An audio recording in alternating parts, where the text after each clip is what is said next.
Welcome to Conversations Live. For more than a decade, we've brought you the best in books, entertainment, celebrity interviews, and current events. When the movers and shakers of the world have something to say to you, they say it to us first. Now celebrating 17 years of broadcasting success, here's your host, Cyrus Webb.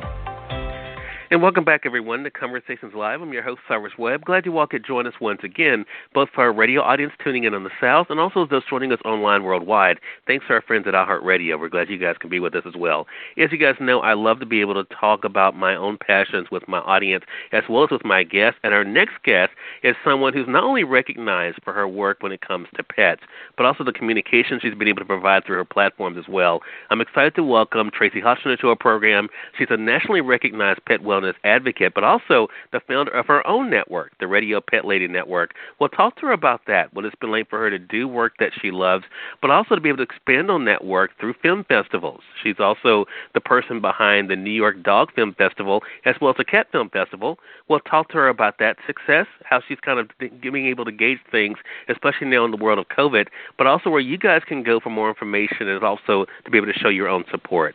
Tracie, thank you so much for the time. Really appreciate it. Cyrus, how about me thanking you for loving pets so much? Do you want me to have you there? Have me there with you? I think that's great. A fellow pet lover. What's better than that? I mean, I could easily just interview you for the whole time, and you could tell me about your pets, and you'd be happy, and your audience would be, yes, we want to hear more about Cyrus's pets.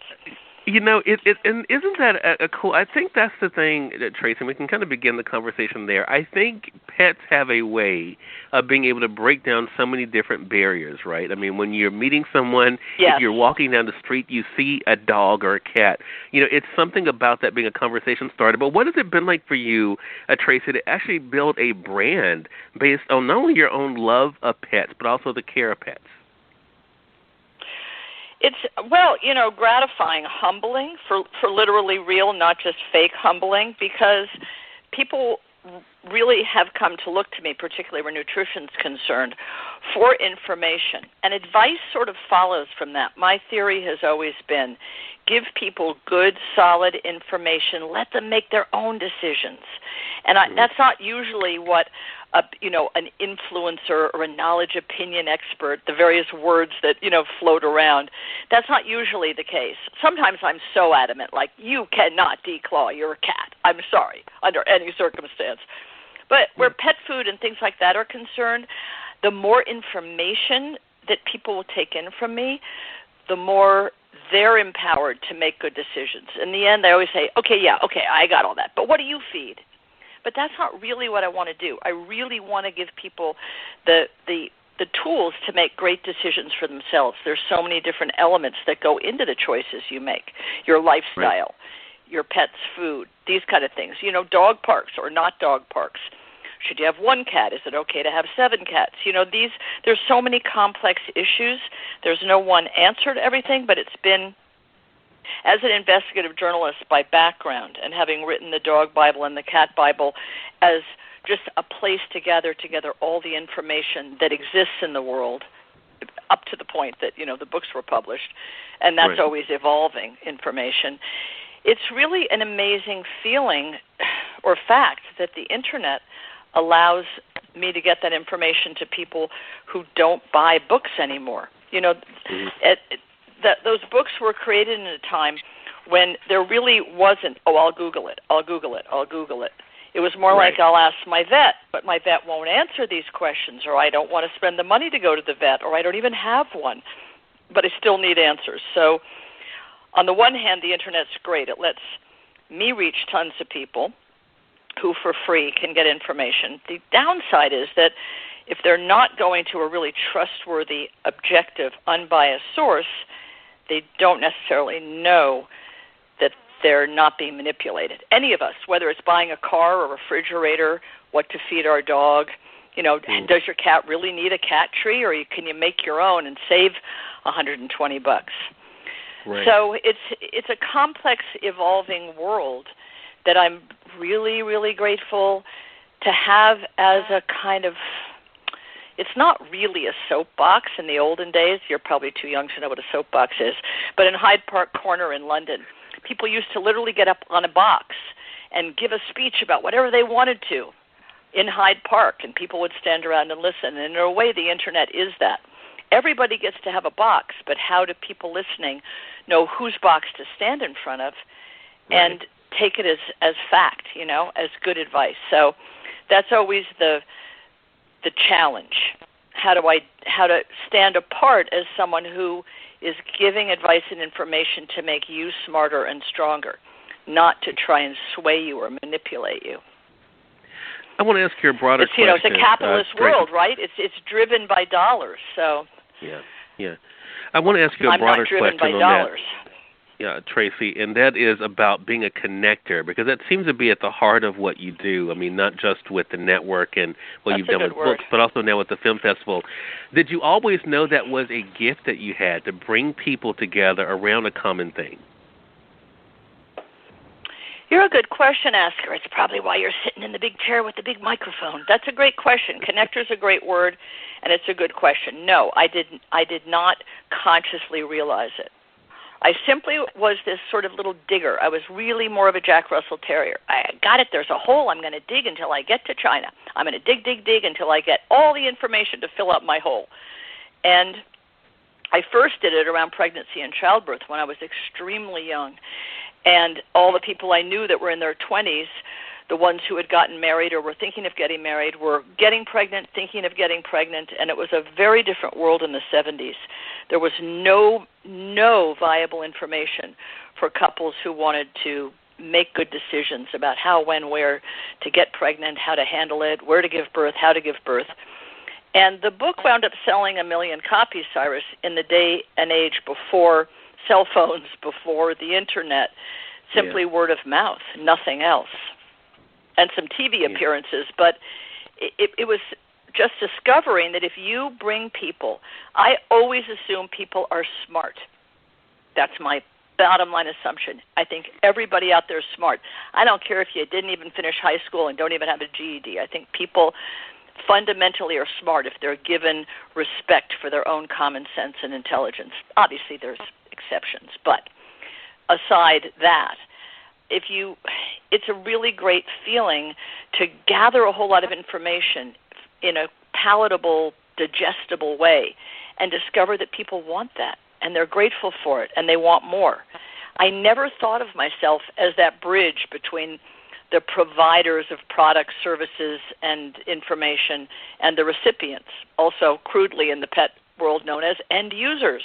I think your listeners will be glad to know that they, as pet owners, are considered end users in the harsh words of an industry. I view them as hungry. I think we all should be little birds in a nest with our little beaks in the air saying, feed me more, give me more, explain more, tell me more. And so that's been a role that I continue to play. And I feel really grateful that people are still seeking information. Right. And you've been able to give it in so many different ways. It's going to be a great transition to the film festivals. I want to say for those who are just tuning in, though, either on the radio side or online, you're listening to Conversations Live. Excited to welcome Tracie Hotchner to the program today. Tracie is talking to us not only about her own love of what she does, but also how she's been able to share that passion with all of us in a variety of ways. Now, of course, really recognized for her work as a pet wellness expert. But let's talk about the film festivals and especially the success and where we are now in 2020, Tracie, with COVID and everyone trying to, work around that. I mean, was that also just an extension of the work that you were already doing, or how did they come about? It was.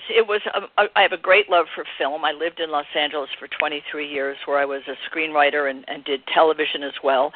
And the power of visual images has, for many of us that grew up as baby boomers and since then, visual images have a great deal of power. And I would, various times with my radio shows, for 7.5 years I was live on Sirius XM on the Martha Stewart channel. So I had a lot of people calling in, and I got a kind of national sense, as you may have on your show, of how passionate people were about dogs, but especially cats. Cat lovers even more hungry for recognition, for support, for validation. And I really never expected to do a cat film festival. The Dog Film Festival came naturally. I'd seen a few shorts. Their feature films tended to be very Disney-ish, which isn't a bad thing, but not quite as interesting to me, since what I always want to do is sort of educate and inspire. And I put a call out just on the Internet. Again, before the Internet was even that strong of an entity, 7 or 8 years ago, people didn't necessarily communicate that way. But I did have a social media manager, which helps, because there's only so many things you can do well. And people began to submit some films, and that's when I realized that people that felt passionately about pets were making films, not funny pet videos, silly little things on their phone, but really making a film. It had an idea, it had a theme, it was edited, it had a heart to it. And I thought, wow, these people are the poets of the film world, in the sense that poets in the literary world never get famous and never make a nickel. Short filmmakers never get famous and never make a nickel. They're doing it out of a creative drive, a passion about what they're doing, hoping someone will see it. So the Dog Film Festival became a platform for people who had made films or would like to make a film to know they could reach people. The streaming versions of the film festivals, and the Cat Film Festival followed. Dr. Elsie's has been a sponsor of my radio shows forever, and the woman who helps Dr. Elsie run his own company had seen a wonderful documentary set in Turkey called Kedi, K-E-D-I. Wonderful film, hugely successful on the art film circuit.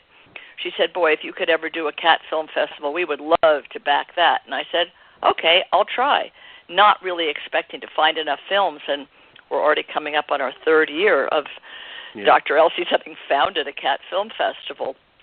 The streaming came about not because of COVID, because it took a year and a half to put it together.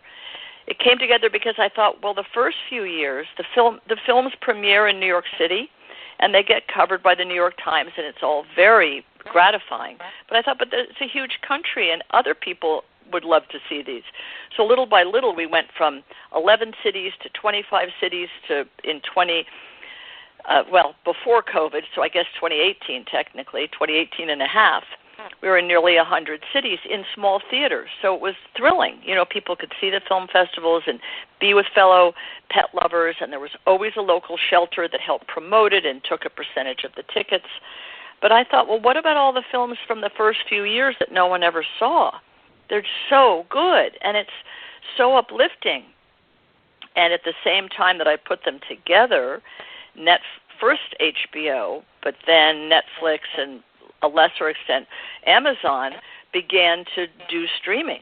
All of them did it before COVID. And then with COVID, now, as you know, it's this huge juggernaut of content. It's like a fire hose, pouring it into your devices. And I was lucky through my film distributor, to meet someone who specializes in distributing to streaming platforms. So there we are on Amazon Prime and Tubi TV, and there are different versions of the film festivals than people have seen in the theaters, and different than what people will see in 2021, when we hope there's a vaccine and people can go back to theaters again, and we'll have even more programs. It's been really terrific to be able to reach people through streaming, because even in theaters, people had to find out it was there, which is tricky, and be free on that evening, or feel they had the money and the time, which are all complicating factors. Now people just click and see it for free. I mean, no barriers to seeing them anymore. So it's very lucky. I mean, COVID has definitely been a silver lining for the film festivals from that point of view. Frustrating that we can't be in the theaters in New York, which ordinarily we would be next month, but everybody is on pause. Everybody's life is on pause. So we're just in it together and getting our entertainment at home as much as we can. Are you a streamer yourself? Do you stream stuff? I am. I am, and it definitely makes it easy. So at this point, I do want to let our audience know you guys can go, and you heard Tracie mention social media earlier on Instagram. If you guys head over to Facebook.com/Dog and Cat Film Festivals. You guys can see more information about the films, but also you can click on the link there, of course, to be able to find out there as well more information. And I think, too, as people are, and you're so right, Tracie, I think especially this year, it is kind of keeping people connected, as social media is as well. I mean, yes. At this point, I think you talked about moving forward, though, in 2021. Do you see yourself, even though, of course, you want to be able to go back to meeting with people, but do you see that being an even bigger part, the virtual aspect of the festivals moving forward? Realistically, I do. I don't want to say that because I want to help keep alive real theaters and a real in-person experience. I always stress that. I think that we need a sense of community. We need a sense of all being someplace together and reverentially enjoying something together, which is a rare experience. Pre-COVID, it was rare. Now, how soon will people be comfortable being in an enclosed space? Question mark, question mark. Not real soon and not a lot of people. So, yes, I definitely see the virtual versions of the film festivals having maybe more depth and width and breadth in how they're seen and how they're appreciated. And I hope they inspire people to make films of their own. Some of them are very homemade and beautifully done. You don't have to, be Federico Fellini, and you don't have to be 22 with an iPhone. Really, anyone can make these films if they... I'm sure you can YouTube how to make your own movie, or or how to make your own YouTube movie. All of which would qualify as long as they have an uplifting and positive theme to them. Everyone is considered as a potential film for the festivals. Wow. What a great thing, I think, to be able to make available not only for pet lovers, but also for individuals out there who are, trying to look for ways to show their talent and their skills. It's a great reminder of them what's possible, for sure. Great conversation with you, Tracie. Again, everyone, Tracie Hotchner has been our guest. Tracie is an individual, as I mentioned earlier, known around the country and even beyond because of her work when it comes to pet wellness, but also, of course, being an advocate, not only, of course, for animals, but also a connector as well.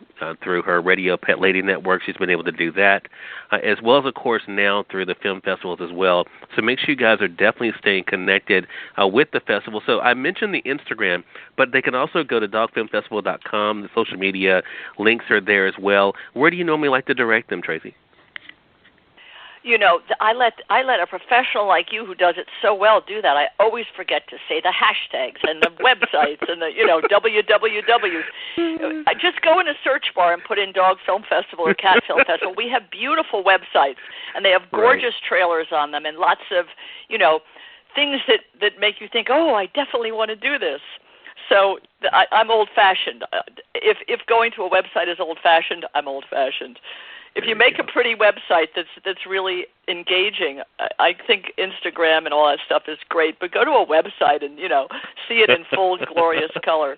I really thank you for supporting it, Cyrus, and I hope you'll get to see. There's 7 at this time. There's 7 different Dog Film Festival episodes and 3 cat ones. But we'll be making more, so it's great because every month Amazon Prime and Tubi TV and I guess some other Crackle and other things may be showing it as well. But people should, if they like it, they should go back and look for more later. Well, Tracie, thank you so much for the time. I'm glad our friend Clint Morris with October Coast Promotions set this up with us, and looking forward to having you back on the program again. It would be my pleasure. Next time, let's talk about you and your pets. You got it. You have a deal for Take sure, care, Tracie. Cyrus. All right, you too. And we thank your audience for tuning in to another great segment of Conversations Live.